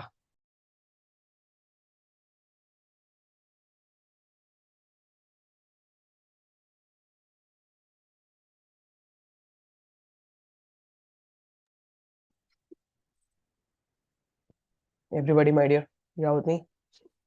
Yeah, right. So please go ahead and exactly if you can understand whatever I have written over there, you can read it over here. So can I have anybody from the online who can read it for me?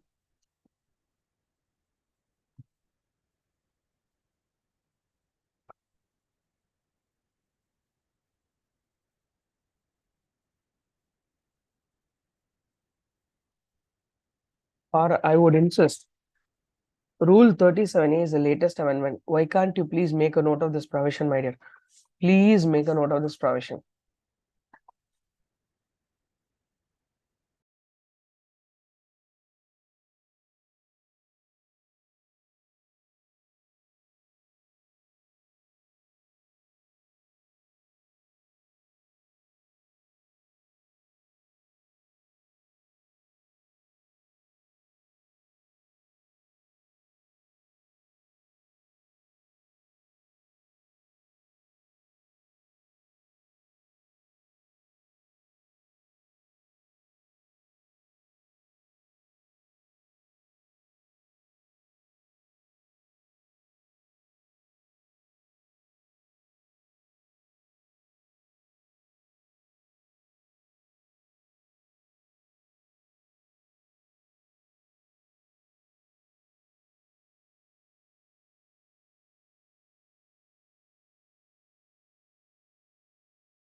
My dear, have you all done with this note too?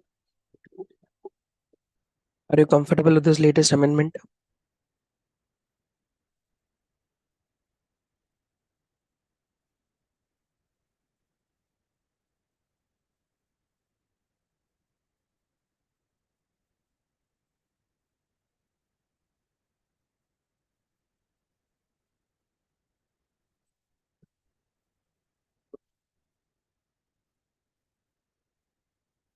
So now the question comes in is another question which will flow up is, sir, what if the supplier has not filed it before 30th of September? Before 30th of November, I have to reverse and report. Okay. What if the supplier goes on to pay this by, say, 10th of January 2024? Because there is some fund problem with them, some liability with them. He was able to pay this only on this day. The recipient can re-avail after the payment. Recipient can re-avail after that day. Everybody, my dear, that's what the last paragraph is all about.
Everybody, my dear, I'm sure you all have done with this. So now I'm moving past over this area. So I'm going back. So guys, with this, all the conditions in stage 2 is over. Point number 3 is already covered. Point number 4 is also one way of interlinking to the previous provision. See, the wording, the condition, the first one is received the supply. One have to receive the supply in complete lot. Past perfect tense they are using. And here we've been given a clarity. See, let me give you an example. I'm supplying you an aircraft. In the first vehicle, I will be sending you one wing. Second flight, second consignment, I will be sending you another wing. Third consignment, I will be sending you some parts. Fourth consignment, engine. Fifth consignment, the final parts. My dear brothers and sisters, try to understand. You said to have received the aircraft only after the fifth consignment and final consignment is received. Where is the emotions will come?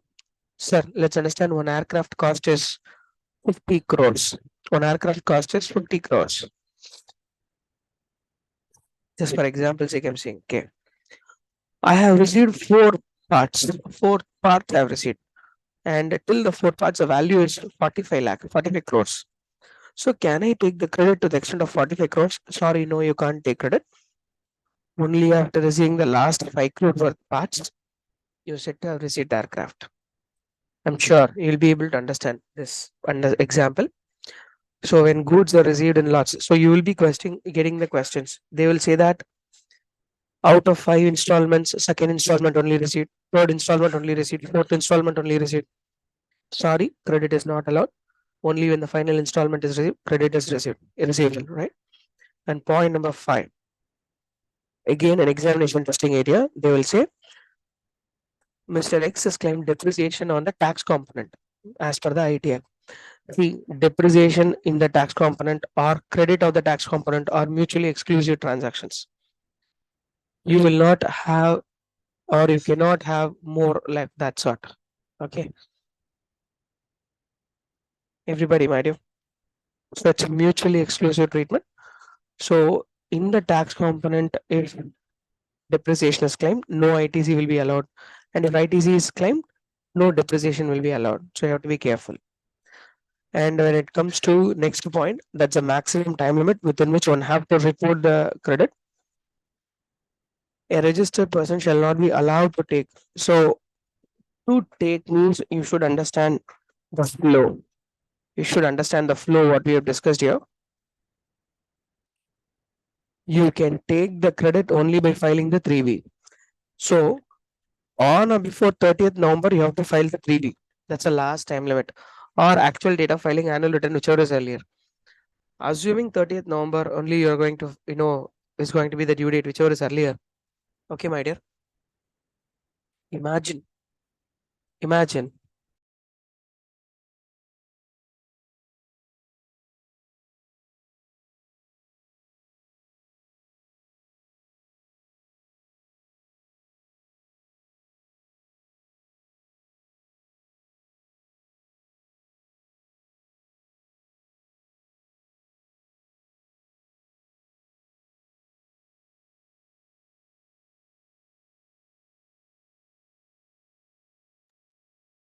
So, my dear, so let us assume 30th November was the due date.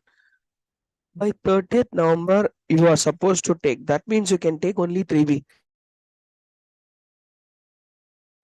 For 30th November, what 3B you will file, my dear? You will file the 3B for the period of tax period, October, isn't it? Only for that due date is on or before 20th of November. You can actually file even. So they're typically talking about October month return. So all the adjustments you're supposed to make, this I'm practically telling you.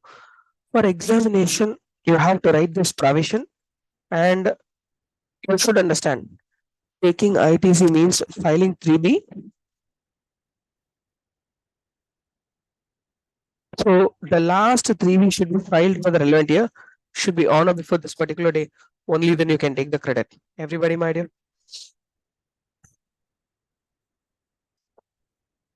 And this time limit is not applicable for re-availing the credit, which you have already seen. Okay. And here also you will get a question. And the next most important thing is the condition on the recipient. See, my dear brothers and sisters, you have to understand this.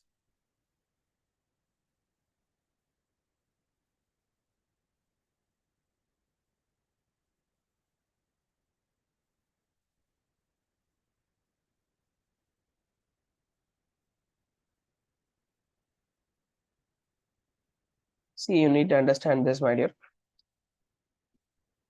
In a forward charge mechanism, whatever we are going to discuss, it's not applicable to reverse charge mechanism, because in reverse charge mechanism, it is going to be government and the recipient.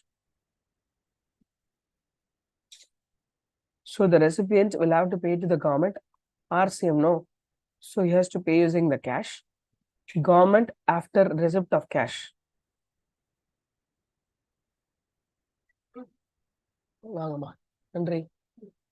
After receipt of cash, government will allow the recipient to decline ITC. See, this is the flow when it comes to RCM. But when it comes to FCM, you should understand.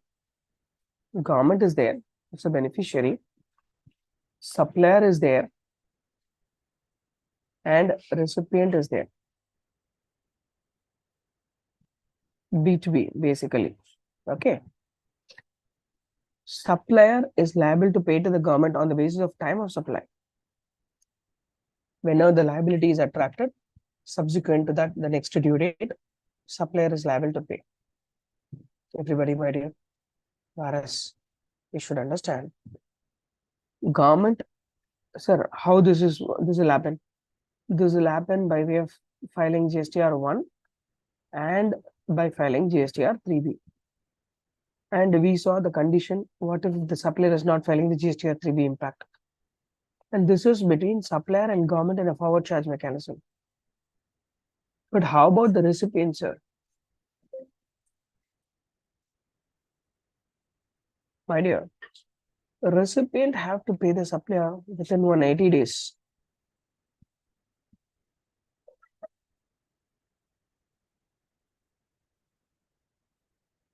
From date of invoice, failing which recipient should reverse the credit. And multiple probabilities. Sir, what if the recipient pays only 50%? He's entitled only for the 50% of the ITC, balance 50% you have to reverse. Sir, what if 100% is outstanding? He should reverse the entire ITC along with the interest as applicable. Just to reverse it.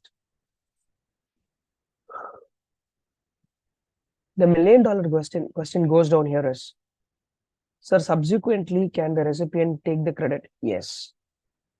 See, if he pays, there are two probability. Yes, sir, paid. No adjustment is required, take credit. No, sir. This no may be result of two things. Partial outstanding or fully outstanding. Partially outstanding means the extent of outstanding, you need to reverse the ITC. Here, fully to be reversed. And if you have used, you have to reverse it along with interest. Subsequently, the recipient pays the supplier, he can re-avail after payment.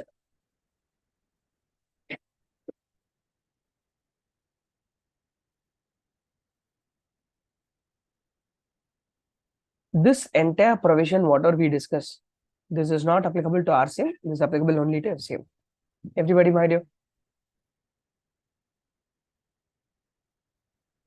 The latest amendment in this area is this partial portion.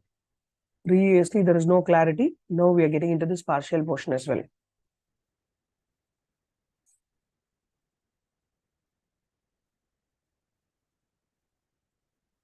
Everyone, guys.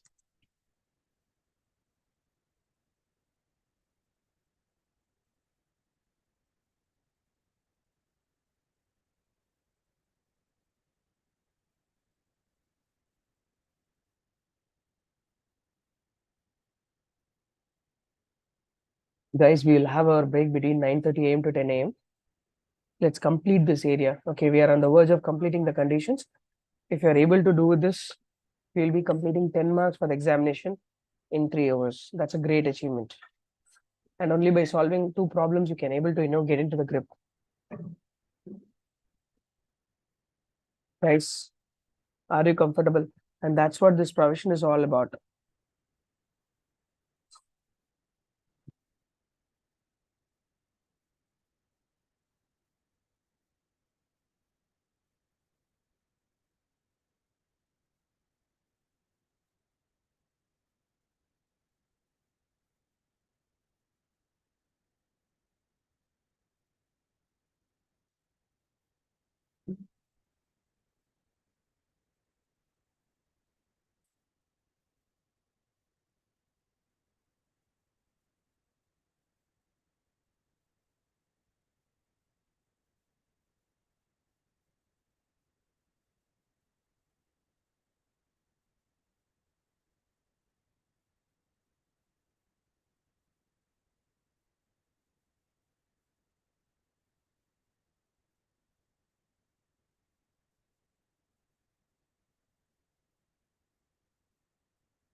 My dear brothers and sisters, I'm sure you have completed this area.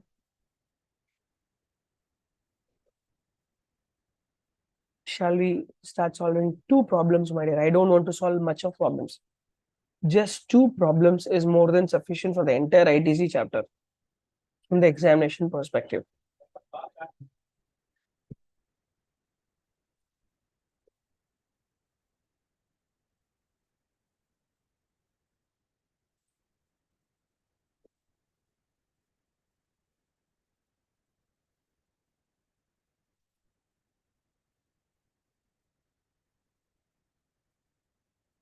Guys, we have successfully analyzed all the blocked credits and all the conditions. Now we are fully equipped for the problem. And what type of problem comes and how we are going to deal, we're going to check with that. Shall we, my dear?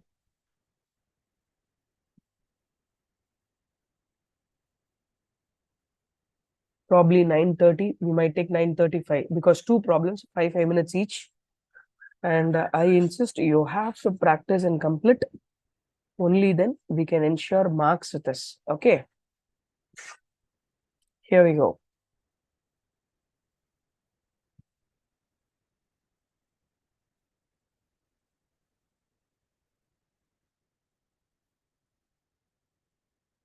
So this will be a combination of blocked credit plus eligibility conditions. Try to brainstorm, my dear. Try to brainstorm. And just try to answer eligible or not eligible. I'll give you exactly 3 minutes. By 9:30, we'll discuss the answer. And we'll discuss one more problem or two more problem. By 9:35 or we can go up to 9:40 to 10:15, we can take a break. But completing the problems will give you confidence. And all you have to do is you have to practice this. We have discussed all the provisions. Just apply the provisions.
Everybody, my dear, what is the answer?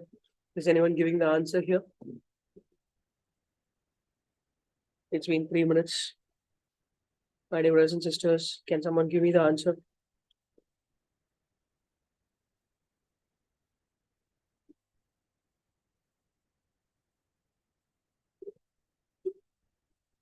Someone tried it, how to work out the answer for the same?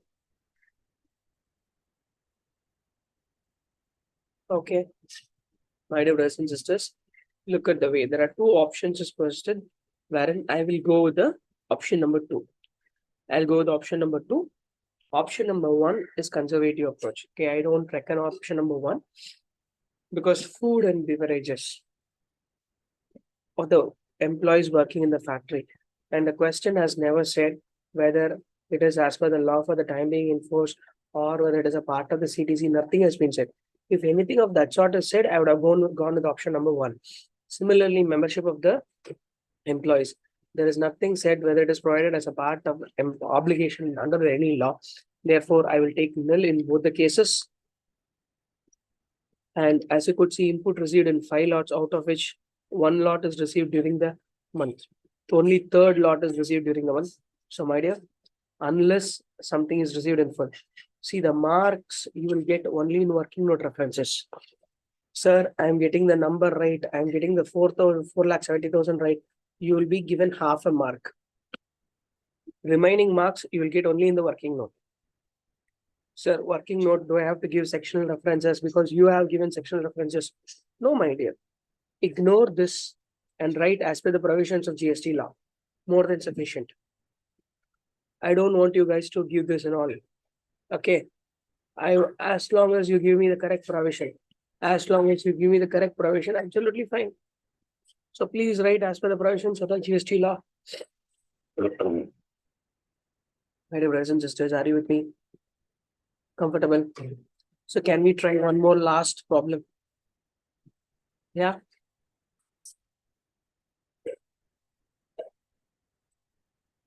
Here we go. Lakshmi Private Limited.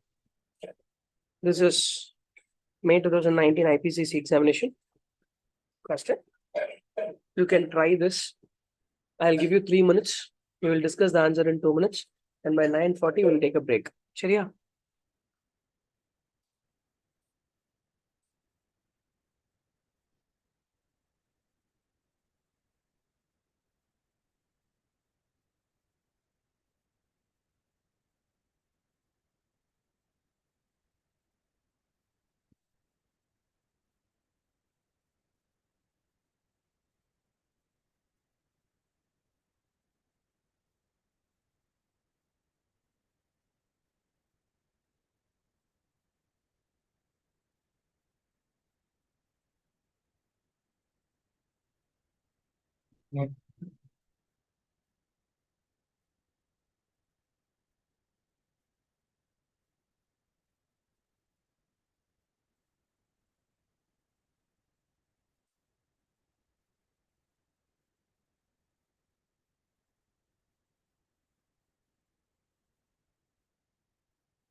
What is the answer, my dear?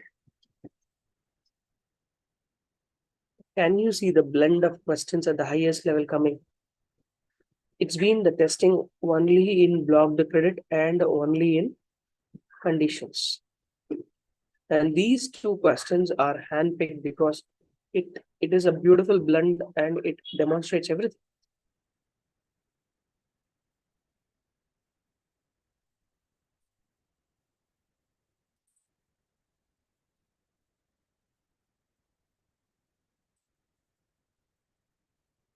And I really don't know why you guys are not posting the answer.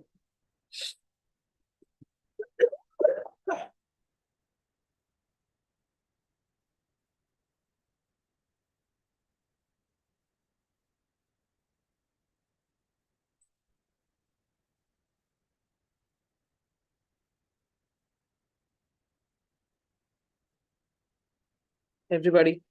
So what is the answer for this question? Raw material to be received in September 18, not eligible because it's the next month.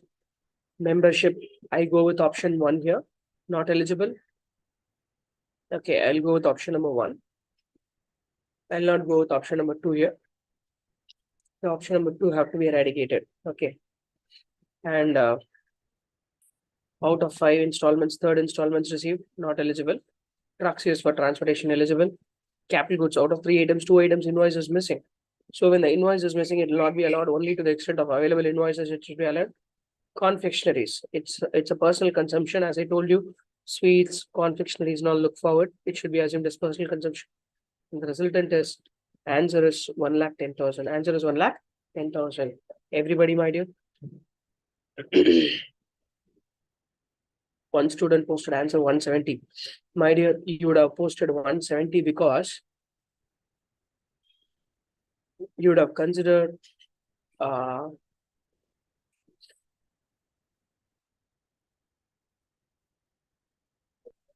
what you would have considered.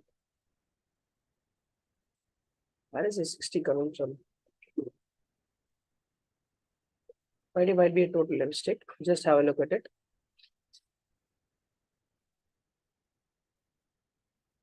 Might be confectionery items you would have taken, right? So it's high time that you drop the confectionery items as well. But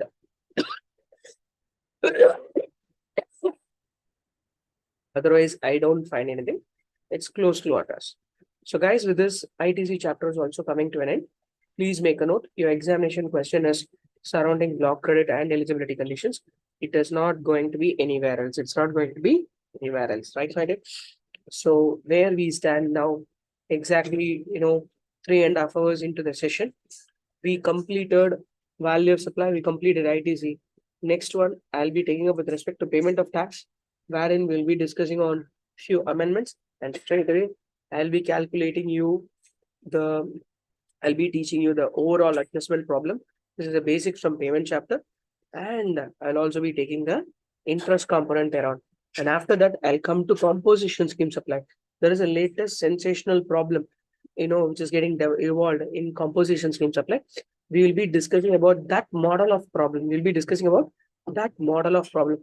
I will not be discussing about eligible, ineligibility, conditions, and all. I'll straight away get into the problems and I'll discuss only with respect to that latest evaluation type of problem. Right, my dear?